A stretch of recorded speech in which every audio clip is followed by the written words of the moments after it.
welcome to another edition of Books with Mrs. Benjamin.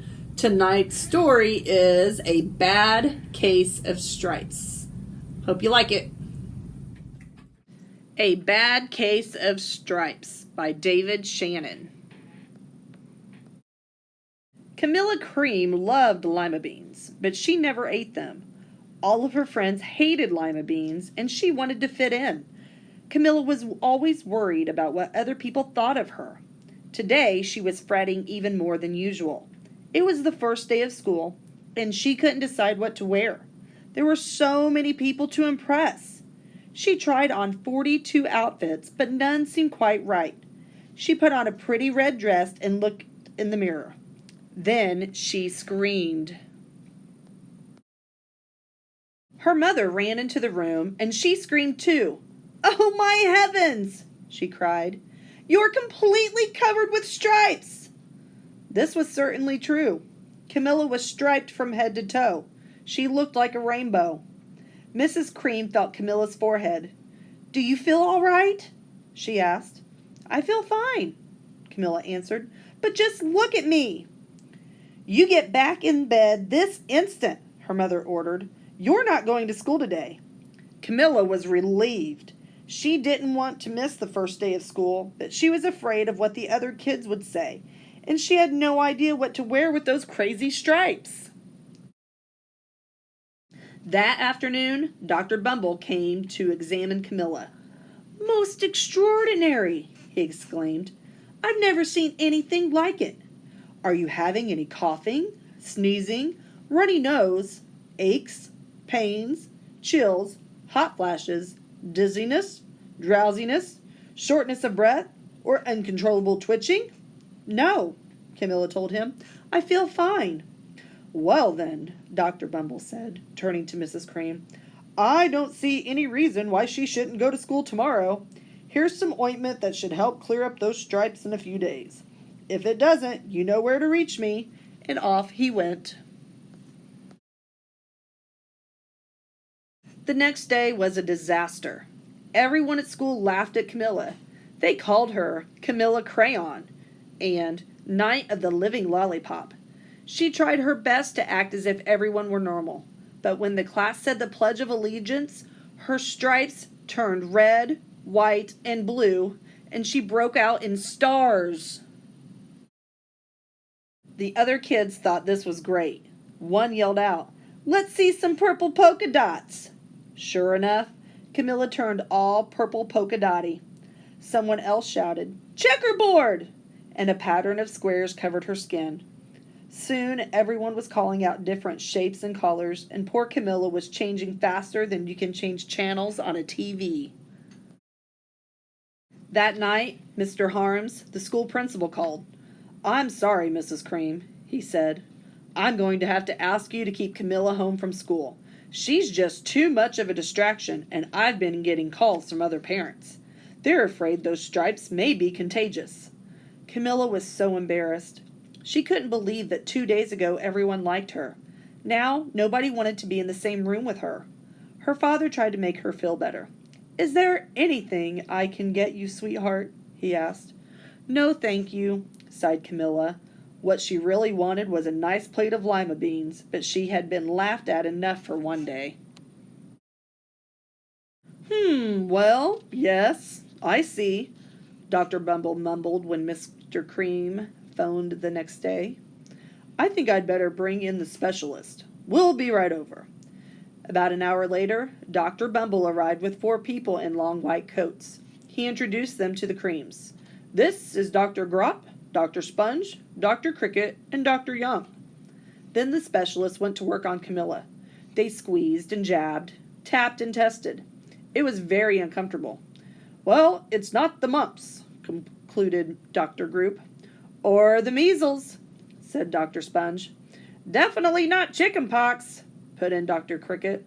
"Or sunburn," said Dr. Young. "Try these," said the specialist. They each handed her a bottle filled with different colored pills. "Take one of each before bed," said Dr. Gropp. Then they filed out the front door, followed by Dr. Bumble. That night, Camilla took her medicine. It was awful. When she woke up the next morning, she did feel different, but when she got dressed, her clothes didn't fit right. She looked in the mirror, and there, staring back at her, was a giant multicolored pill with her face on it. Dr. Bumble rushed over as soon as Mrs. Cream called, but this time, instead of the specialist, he brought the experts. Dr. Gord and Mr. Mellon were the finest scientific minds in the land. Once again, Camilla was poked and prodded, looked at and listened to. The experts wrote down lots of numbers, then they huddled together and whispered. Dr. Gord finally spoke. "It might be a virus," he announced with authority. Suddenly, fuzzy little virus balls appeared all over Camilla. "Or possibly some form of bacteria," said Mr. Mellon. Out popped squiggly little bacteria tails.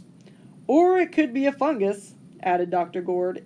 Instantly, Camilla was covered with different colored fungus blotches. The experts looked at Camilla, then at each other. "We need to go over these numbers again back at the lab," Dr. Gord explained. "We'll call you when we know something." But the experts didn't have a clue, much less a cure. By now, the TV news had found out about Camilla. Reporters from every channel were outside her house, telling the story of the bizarre case of the incredible changing kid. Soon a huge crowd was camped out on the front lawn. The Creams were swamped with all kinds of remedies from psychologists, allergists, herbalists, nutritionists, psychics, an old medicine man, a guru, and even a veterinarian. Each so-called cure only added to poor Camilla's strange appearance until it was hard to even recognize her. She sprouted roots and berries and crystals and feathers and a long furry tail, but nothing worked. One day, a woman who called herself an environmental therapist claimed she could cure Camilla. "Close your eyes," she said. "Breathe deeply and become one with your room." "I wish you hadn't said that," Camilla groaned. Slowly she started to melt into the walls of her room. Her bed became her mouth, her nose was a dresser, and 2 paintings were her eyes. The therapist screamed and ran out of the house. "What are we going to do?" cried Mrs. Cream. "It just keeps getting worse and worse." She began to sob. At that moment, Mr. Cream heard a quiet little knock at the front door. He opened it, and there stood an old woman who was just as plump and sweet as a strawberry. "Excuse me," she said brightly, "but I think I can help." She went into Camilla's room and looked around. "My goodness," she said with a shake of her head. "What we have here is a bad case of stripes, one of the worst I've ever seen." She pulled a container of small green beans from her bag. "Here," she said. "These might do the trick."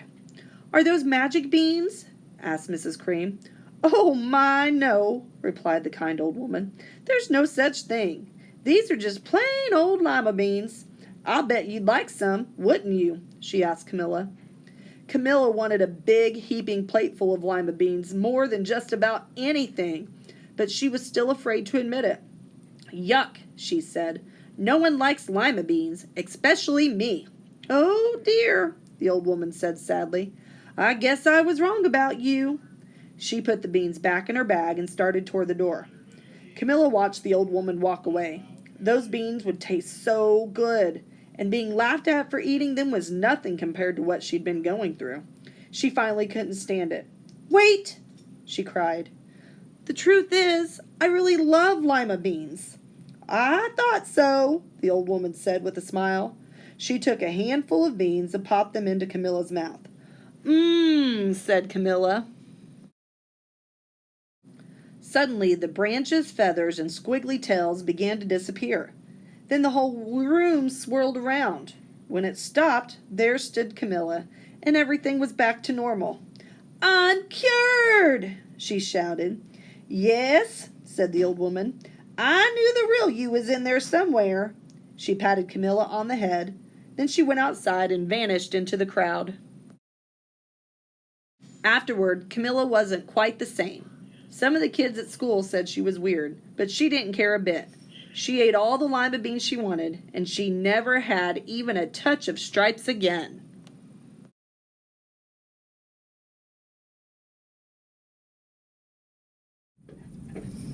Thanks again for joining me for tonight's story. I hope you liked it and learned a valuable lesson.